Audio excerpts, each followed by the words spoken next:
I know you're digging yourself now. You're 25. You're trying to work your way up to the major leagues. But let's go for coffee and talk about life when you're 45 and married and possibly a father and you have a mortgage. I know a lot of kids in their 20s and early 30s when they're chasing that dream probably don't want to have that conversation because they're so focused on the now. But unfortunately for me, those 20 years flew by in 20 minutes, and that's where I am today. And I can kind of see how important having those kind of conversations are for pro athletes, college athletes, and equally for families and parents of kids that are about to go on that journey. So talk to us about the player's plan. I know that's something that you've started, and it's great. We've looked into it, and we have people that are extremely interested in it. Tell us about it. My story, I think is somewhat unique and interesting, just like I'm sure, your story. Everyone's got an amazing story. And I think one of the first things I want to say is I think more of us need to tell our stories, right? Because it helps so many other people. The reason why I'm grateful for you asking about the player's plan is it's probably the newest chapter of my story. I used to play pro baseball once upon a time for a very, very long time.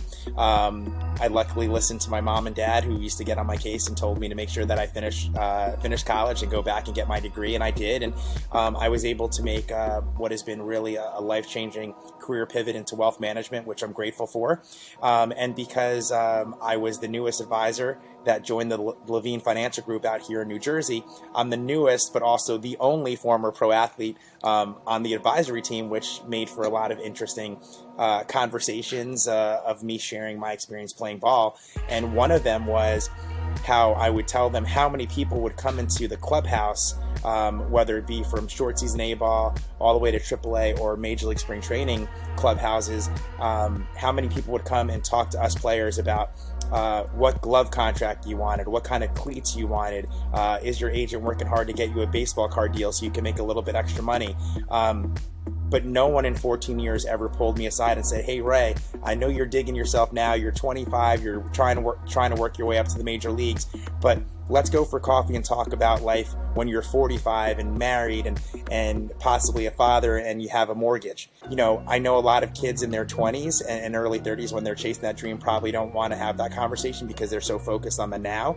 But unfortunately for me, those 20 years flew by in 20 minutes, and that's where I am today. And I can kind of see how important having those kind of conversations are for pro athletes, college athletes, and equally for families and parents of kids that are about to go on that journey. So because of that, my firm was very supportive and kind of have given me the runway to start our own sports division, which is called the Players Plan.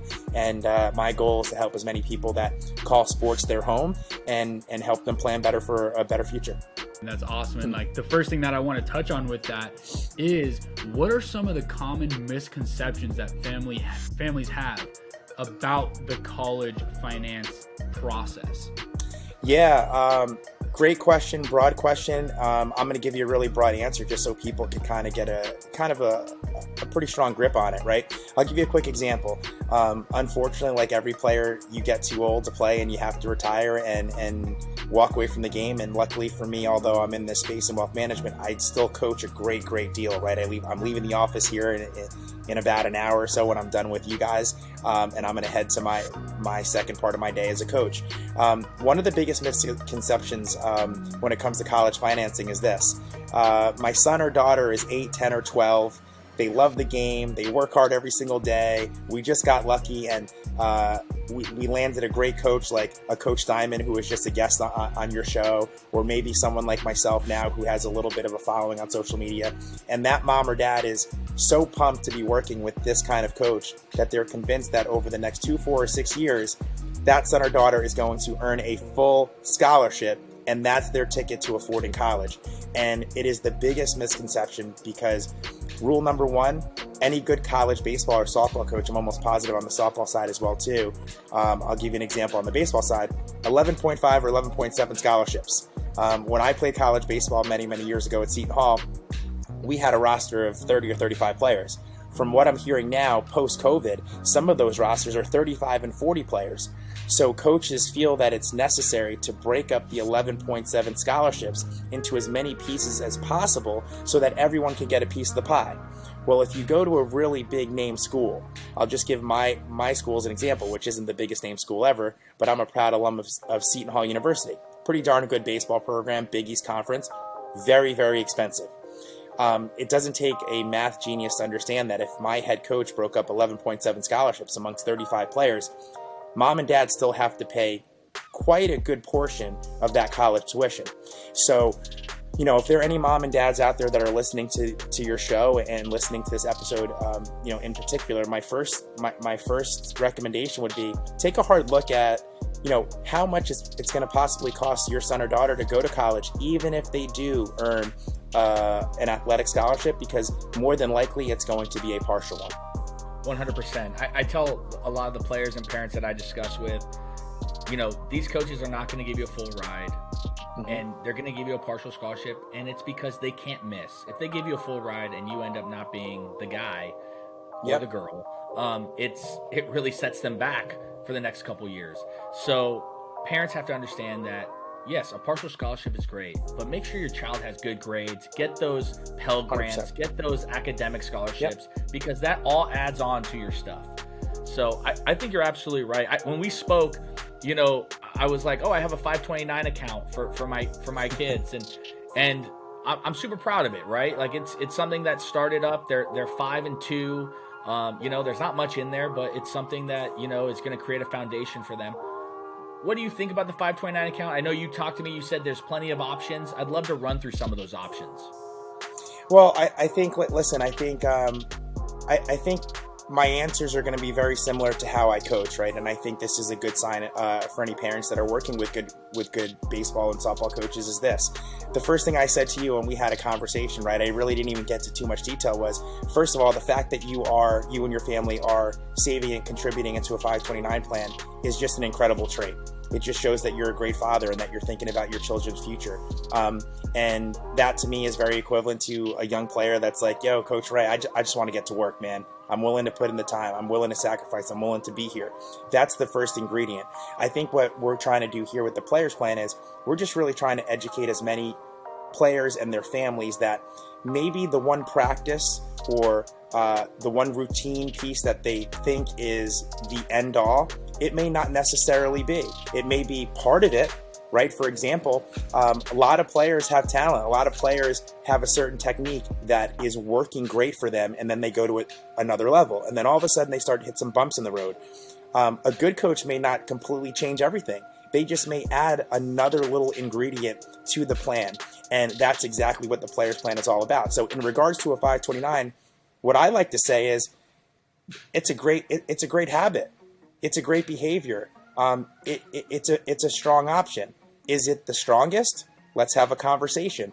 Is there something else that we could look into to show you how to possibly optimize that plan that you have for your children's future? That's where we're coming from. Is a lot of times we're told, even coaches will tell certain players, do it this way, and the player only does it that way, not knowing full well that if they are just able to kind of stay open-minded and say, this has worked for me for so long, but maybe if I just listen and add something new to whatever is working already, it could be even bigger and more productive. And that's kind of like, that's the kind of perspective that we're trying to give people. As you're setting up, say, the 529 account and everything in between, as a parent, loans can be super scary, right? Like taking out loans, you can't, like you have your mortgage to pay, you have other things that you need to take care of, and a loan can be very frightening. Daunting. Yeah, daunting in total. And so what are your thoughts on loans? Because I know that there's subsidized loans and I know that there's unsubsidized loans. So break me down kind of the loan process that maybe you would run with a kid. I'm not giving too much detailed answers, and the reason why that is for this reason, right? And I'm going to keep using the baseball analogy like when I coach. My first red flag for a hitting coach is this: if you ever hear a hitting coach say, "Well, everyone has to hit this way," right? We've all seen the term, cookie cutter. I was just going to say that, right? Hitting is not cookie cutter, right? If you have a kid that projects to be the size of Aaron Judge, and then you have a kid that was my size, embarrassingly small and skinny in high school, if the coach is teaching both those players how to hit and use their body the same way, it's a red flag, right? So the same thing in regards to that question in regards to loans. It really, and just to be quite honest, it really depends on the family. It really depends on, what kind of income mom and dad have, what kind of lifestyle that family is living, how large is the mortgage payment? Are they living beyond their means or below their means, right? So what we do at Levine Financial Group, but more importantly now, or specifically with the Players Plan for athletic families, is we just take a hard look. They come in for the meeting and we take a really deep dive and say, okay, this is what the family's bringing in. This is how much it costs them to live. This is how much they have saved or have not saved for their children's, future college expenses. And then we take a look at that and we say, okay, now here are some options. So for some families, certain loans may be beneficial, worthwhile, or even smart to take. Whereas other families, they may be having coffee or having a conversation at the office water cooler, and one family may give another family advice and it may not apply the same way. That's why it's just like coaching. Good coaches will take the time to identify specific needs of a player and understand that each player is different. And I think that's what I'm most proud of our work here at Levine Financial Group and the Players Plan as well too. We're creating the Players Plan, but the plan is specifically tailored for each individual player and their families. So every plan, although might have some similarities and might have some basic fundamentals as good coaches would teach, there are also going to be some tailored and individualized things for their plan that they should feel good about. Is there an ideal time to start working with you or working with somebody for the Players Plan, or just kind of figuring out when to start, finding out the financial situations that a family might have to go through? Right now. Right now. So time doesn't matter. So whether you're a senior in high school or whether your child's 8 years old, you say it doesn't matter. Let's do it right now. And I apologize for jumping in. I'm going to tell you why I was so adamant and so quick for that answer, unlike the first few questions you asked me. The answer is right now, and it's for this reason. Whether it's you guys out there, which I'm super pumped for, that you guys are providing this platform for your listeners. I honestly think it's just going to change the game. I think all of us coaches and players need a show like this. Whether it's you guys out there in California, whether it's me out here in my home state of New Jersey, whether in your 40s like me, 20s or 30s maybe like you, or a mom and dad who just had their first child. Our greatest asset is time. That's just the reality. Our greatest asset and most valuable asset is time. And we don't know how much time we have, right? When we're younger, we think we have forever. When we're older, we're like, man, what I would do to have a few more years. But from a parent's perspective, right, I can relate. I have a 3-year-old daughter. The greatest gift I can give my daughter is saving and planning for my daughter today, not waiting until she's 12 and not waiting until she's 22. And I say that respectfully. Every family's different. Some families are really, really, especially in these last few years, so many people are just working and grinding just to make ends meet. And I cannot express how much I respect that. That's why I feel like everyone needs a plan, right? And I'm going to tell you why I'm so adamant about the time is now. I am extremely angry. Not angry is the wrong word because I really don't get mad, but I'm angry and disappointed in myself because I went through my 20s, I went through my 30s, chasing the dream, climbing the minor league ladder, traveling the world, playing the game I love, and I never, ever, ever truly took the right amount of time to think about life after baseball. Did I understand? Of course. God willing, I would be around after. Of course I did. But I never really took the time and said, do I really need to buy another $150 pair of sneakers because I hit another home run? Did I really take the time and ask myself, is it necessary to buy that second or third cup of Starbucks coffee because that was part of my daily routine before I headed to the stadium? And what that $25, $50, or $100 a month could have done for me 5, 10, 15, 20 years later. And that's why I'm disappointed in myself, because I feel like I'm in a good place. You guys see some of the stuff I'm doing on social media. I'm very fortunate. I'm married. I have, I believe, the coolest, dopest 3-year-old daughter of all time. I feel like I'm the dad of a cartoon character. I'm very lucky, but I still have a long way to go. And there are things that I want to accomplish that, being in this space, I think to myself, if I had the advisors that I work with in this office every day when I was 25, I would be in a completely different spot financially. Completely different spot. And that's why I'm so passionate about wanting to help people in the sports space. because although some of the higher round draft picks and the guys that are signing big contracts that have made it in the big leagues, they already have their people for sure.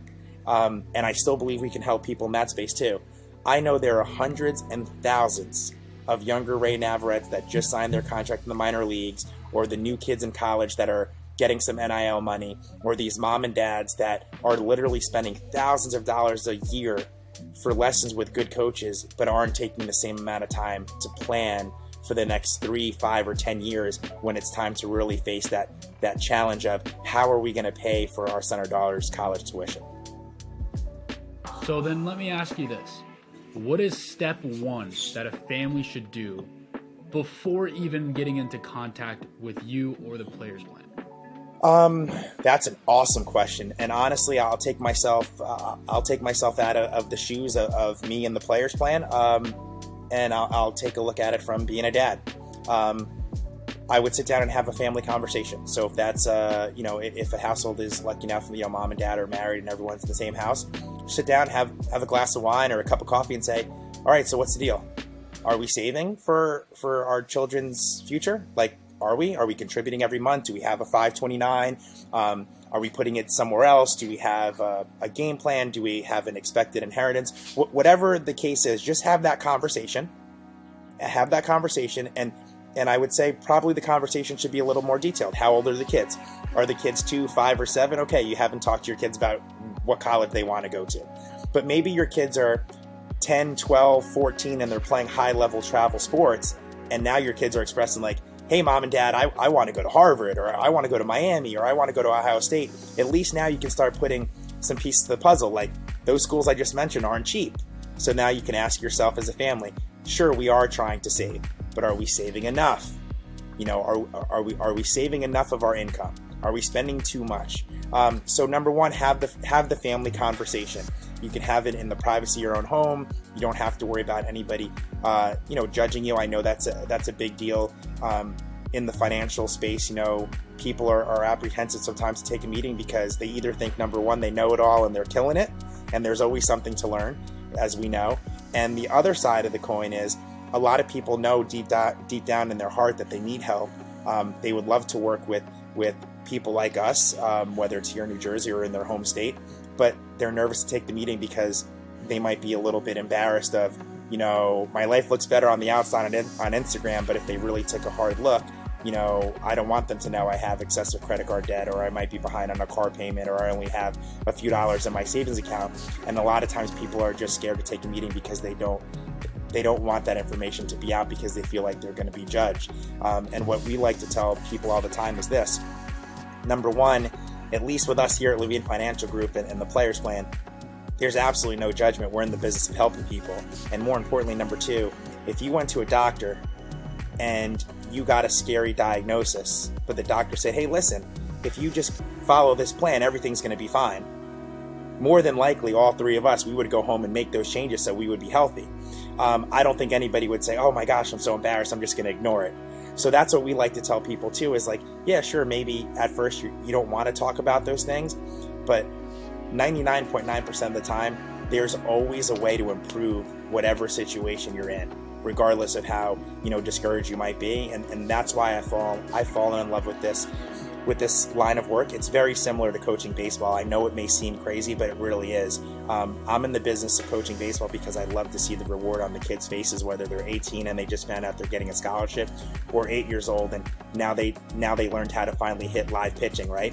The same reward you can see a husband and wife in their 40s or 50s feel like, wow, after all these years of struggling, we now have a plan that's going to turn our life around.